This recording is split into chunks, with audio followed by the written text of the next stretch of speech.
Kick-off at Beijing's Workers' Stadium for the new season of the Chinese Super League. Beijing Guo'an are taking on the military side Nanshang PLA. Football is the #1 sport in the country and Guo'an are the reigning champions. But don't be fooled, this is a sport in crisis. A recent crackdown on rampant match fixing has seen more than 100 people questioned, 3 top referees arrested, 2 leading teams relegated, and the former head of the Chinese Football Association facing 10 years in jail. Internet gambling is illegal in China, but it's all too easy to log on to foreign-hosted gaming websites and bet all the way through the game, right up until the final whistle. That, combined with the vast amounts of money on offer, means that manipulating match results has become endemic in Chinese football. Just ask Ren Jie, a former gambler. He now owns the Crying Football restaurant on Beijing's northern outskirts, where he warns his customers against the perils of a habit which cost him $1.5 million and which he says fuels match fixing. As more and more people bet on football, the betting companies realize there are huge profits at stake. In 2002, there was a so-called 3-3-3 rule. If you fix the matches for 3 years, the worst result is that you spend 3 years behind bars. And if you're not caught, the money you make can last your family for 3 generations.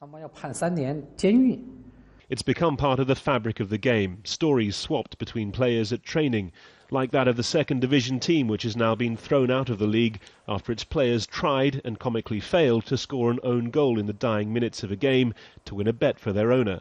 I've been playing football in China for nearly 14 years and I've witnessed a lot of fixed games. Not only that, I've been approached by betting companies many times to fake a game. Fortunately, I always turn them down. China's government has had enough, citing an uncompetitive, corrupt league as one of the reasons for the poor performance of the national team. And this is the man it's installed to clean up, a former national water sports administrator with no football experience. The moral standard of high-level administrative officials in this industry has experienced a serious decline, and at the lower levels, we have coaches and players that are involved in match fixing. Both of these represent serious defects in the officials' and players' moral standards. They're defects that Rowan Simons has been charting during his 23 years in China, promoting the grassroots game and writing about Chinese football culture. There is a chance now for Chinese football to grow again, and efforts are being made at the grassroots. But it is, finally revealing what many people knew for a long time. It's a disgusting, sick and corrupt game. In fact, it was described by politicians at the MPC as a market of cheats, hooligans and blackmailers. And that about sums it up. Back at the Workers' Stadium, Guo'an take the lead in the second half on the way to a 2-0 victory.